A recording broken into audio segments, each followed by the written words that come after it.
I really want to just come over and say a few words, express my greetings to all of you. Thinking of ALEC, I wanted to talk here about how you get things done, the key to good government. And Americans, I think, sensible ones, know that the federal government simply cannot do everything and shouldn't even try. It could get the job done and then let everybody else do his or her job. At ALEC, you get things done, and I want to help you do what you do best, and that is to lead and to innovate. So we want to take $14.7 billion, maybe Sam talked to you about this, in federal program funds and turn them over to the states as a block grant. And that way, people who run the programs can do what works rather than following some distant bureaucrat's notion of what works. We tried it last year, didn't get it. We're trying it again this year. I hope we can make some headway, even though it is an election year. Another one, welfare reform. Our system too often promotes dependency and not independence. And so we've asked the departments to go back, and the agencies to go back and make it easier to obtain the waivers that are necessary to institute welfare reform. Workfare is a good example. Learn Fair, like they're doing in Wisconsin, is a good example. And the states are innovating. It is their responsibility, and we are trying to give them the support through waivers. So I would suggest where you see hang-ups on it, let us know, because we are trying to see that there is not bureaucratic opposition to moving forward with these flexible approaches that require waivers. These reforms create actually the most important ingredients for success, and that is personal power and personal responsibility.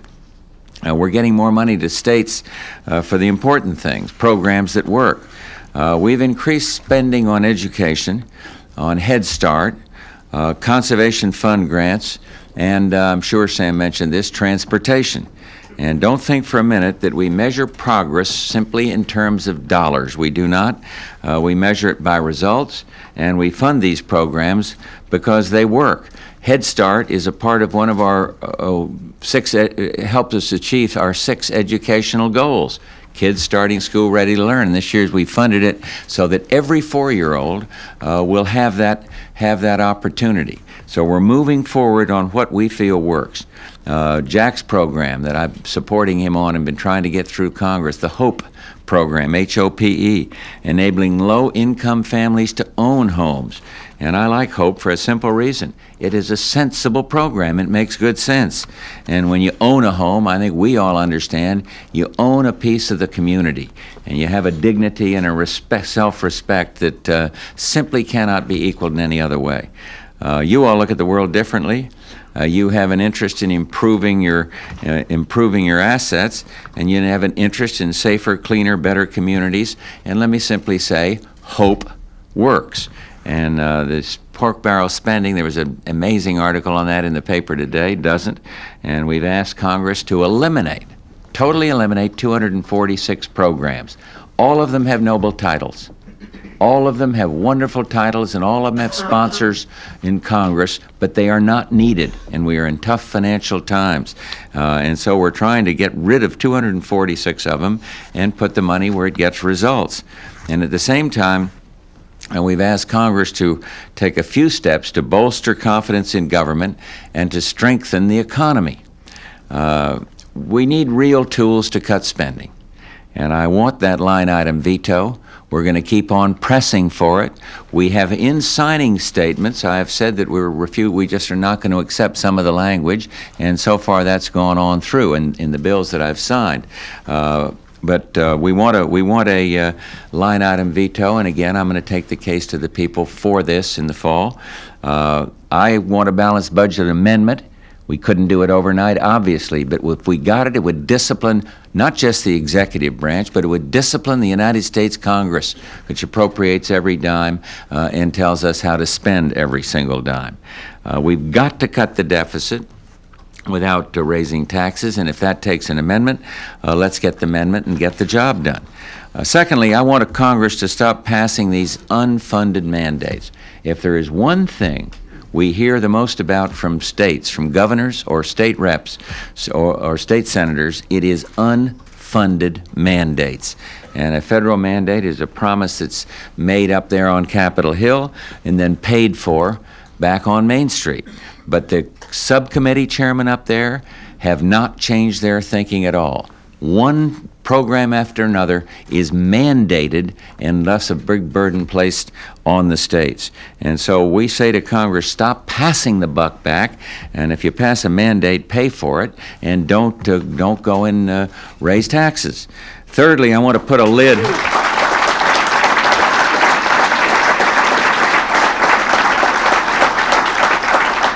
Third, I want to put a lid on nuisance lawsuits. You know, the law should foster progress, not hinder it. And when fathers stop coaching Little League because they fear lawsuits, there's something wrong. And we've gone way too far. When doctors stop delivering babies because they fear lawsuits, something's wrong. And when people stop volunteering to help other people because they fear ambulance-chasing lawyers, something is wrong. And the madness must stop. And we have legislation up there in the Congress sitting dormant. And here's one where we can take the case to the American people in the fall. It transcends party lines. It transcends ideology, liberal, conservative. It just does not make sense to have so many of these lawsuits settle in such an outrageous fashion. So we are going to take that case clearly and loudly to the American people this fall. The madness has got to stop. We've drafted a model act to help people engage in voluntary service without fear of unfair suits. And I hope your states will use this model to draft your own tort reform laws. Alabama, as Perry was telling me and reminding me, because I've known it, put together such a statute, got it passed in less than 4 months.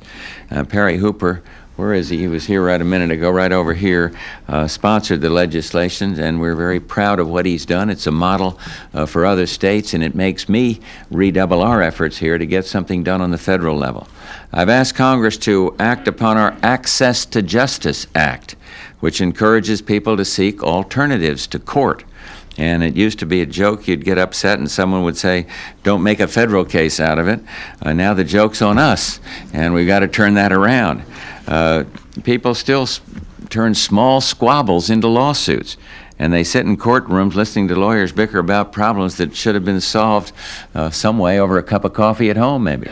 The Access to Justice Act, and I urge you to take a look at it, provides alternatives and puts an end to this madness. And I'd like to challenge you to pass your own access to justice reforms, lead the way, and then I think that will send a powerful message to the United States Congress. The Council on Competitiveness here, under the able leadership of Vice President Dan Quayle, has prepared 2 model state statutes which are outlined for you in the packets that I'm told you were given today. Take it home and think it over and craft your own anti-litigation laws. And wouldn't it be nice to create a law that results in fewer lawsuits? Sounds like...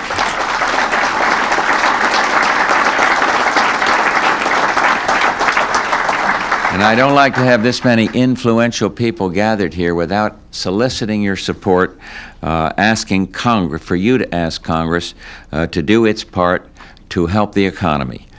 We've got a good plan. It is good. A lot of special interests don't like parts of it, but it is a good, sound, stimulative plan. It'll protect today's jobs, and it will create new jobs for tomorrow. Congressional leadership also has a plan, and it will protect today's congressional seats, and it'll promise action tomorrow. So we are locked in a real fight up there. We're short on numbers, but we got the facts and we got the merits on our side. So I've given Congress a long-term plan, longer. I'd like to see it pass this year, to build the foundations for the next American century. An America that's healthy and well-educated and confident and free and better in research and technology, all of these things. The health care plan, incidentally, that I came out with fits perfectly with yours. It provides it improves our health care system, which provides the highest quality care on earth. We've got health care problems. But one of them is not the quality of American health care. It is the best in the entire world. And so our program doesn't knock that aside to pass some mandated nationalized program. It gives everybody access to health insurance, and it lets people choose where to get treatment, which doctors they like. And when people make these choices, they feel more comfortable. They get treatment sooner, much sooner than under these nationalized programs. And our plan provides something better than socialized medicine's false promises, health care itself. And so I urge you to take a look at this one. I think philosophically it'll be right in tune with what we all believe. My administration also understands that we got to meet the challenges that lie over the horizon, the challenges of the 21st century. And our America 2000 education strategy encourages revolution, a new generation, literally, a new generation of American schools. Stresses excellence, it stresses accountability, it stresses involvement, stresses choice, and choice closes the gap between the kitchen table and the teacher's desk. It gets families involved in education, and it gives parents power over their children's schooling. And I urge you to take a look at that program. Again, a lot of it does not have to be enacted in federal legislation. A lot of it can be done simply through innovation at the state and certainly at the local level. The family, really, when you look at problems, is the key to our future. The mayors of cities in the National League of Cities, their executive board came in to see me. I mentioned this in the State of the Union. And all of them, Mayor Bradley of Los Angeles, a great big city, mayor of a small, Republican mayor of a small town in North Carolina of about 2,000, and in between, mayors of Plano, Texas, and cities of that side, all came together and they said, the biggest worry we've got that clearly works against these problems in the cities is the decline of the American family. And family is a key to our future. And it's been said that the best Department of Health and Human Services is the family. And it is. And it's also been said that what happens in your house, this was a quote by the famous silver fox that lives with me over in the White House, Barbara Bush. It's also been said that what happens in your house, and this is what the way she put it, and I think it's very relevant, is more important than what happens in the White House. And it's true. It is very, very true. And so I've asked this commission that these mayors suggest we set up, this Commission on Urban Families, to find family policies that work, to ferret out federal legislation that works against the family, to suggest federal legislation that might bring the family together and might make the errant parent more responsible. And our laws shouldn't encourage single-parent households or fail to punish men who abandon their children and the mothers. They should promote whole and healthy families, and that's what the purpose of that commission is. And then when we get its suggestions, I really want to share them with ALEC and other groups, because I believe you'll find some real merit in what this commission will come up with. I'm confident I know the direction they're going to take. So these are in the longer-term proposal, but I've also submitted a short-term economic plan. And that provides two essentials for families in our nation: jobs and security. And this plan, I've challenged the Congress to move on it by March 20, stimulates investment. It energizes the real estate industry, and it cuts taxes that inhibit growth. And I've asked Congress, as I say, to pass it by March 20th, 4 weeks from today. Now, very candidly, we're caught up in a political season here. And I have not been happy with what's come out of the Ways and Means Committee so far. The Democratic leaders have come up with a sorry plan. They want higher taxes, and they want higher spending.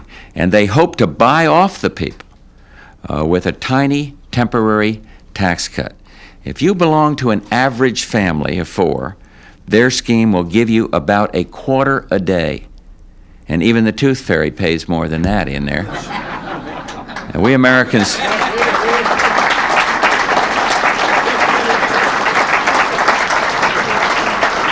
We want a large and expanding economy that offers new options and challenges, and that holds the promise of job security and employment opportunity. And frankly, I think the country has a reason to join me in being tired of the games being played. For 3 straight years, we've tried to get a capital gains tax reduction.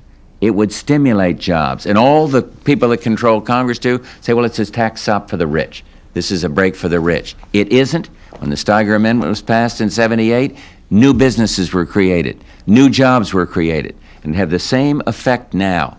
And we're competing in this world, and Japan has a capital gains tax, effective tax of about 1%. Germany, I think it's 0, and we're asked to compete then with 2 hands tied behind our back in this important world competitive market which we cannot turn our back on. And so we're going to keep fighting for these things that stimulate this economy and get it moving. It is my conviction that if our first-time homebuyer credit is passed, and if our incentive through rapid depreciation is passed, and if our capital gains cut is passed, these are 3 of our 7 points in this short-time program, it would send a signal of confidence to this economy. You don't have to see the effect of it when tax time rolls around. It'll give a stimulation of confidence to the small business guy that might just say, I'm going to take a chance. I'm going to open a business here. And so we really need help now trying to encourage the Congress to pass this program by March 20th. It holds the promise.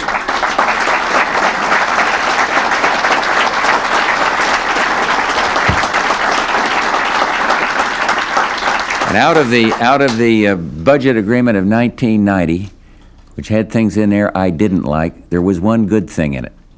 There were a couple of things that were pretty good, but there was one good thing in it. For the first time in history, we put caps, meaningful caps, on discretionary federal spending. The critics forget that. Those caps are in place. They can work. Federal spending's up because you have S&Ls, you've had bank problems, enormous problems outside of this. You've had the entitlements going up. They're outside of the caps. But the caps are the only protection the taxpayer has against the growth of discretionary federal spending. And now, as the election approaches, you hear a lot of talk by the Democrats. We want to change it. We want to change the caps, knock down the walls. Please help me keep those caps in place. I will veto any attempt to change it, but we're going to need help to keep those caps in place to protect the taxpayer as best we can until we can get some members of Congress on both sides of the aisle that share the values that you certainly epitomize and advocate. So we're in a fight here, and I'm going to take this one all the way. After March 20th, they say, well, what are you going to do? I say, well, I don't know, because I'm not going to give up till March 20th on trying to get this sensible, short-term, stimulative program through the Congress. But I guarantee you, if we fail, the message is going to be loud and clear, and we'll put it in very clear focus so the voters next fall are going to be able to make their determination as to what should have been done and those who stood against it. So again, I would solicit your help in the time that remains between now and March 20. Help us on the short-term program. Advocate the things you agree with us on the longer-term program. All the things I've mentioned on education and research and family credits. These things are very, very helpful for the future. So thank you for what you're doing. I'm glad you came by. I wish we had a little more time, but I'm heading off to the south. You guess why. Thank you all very much.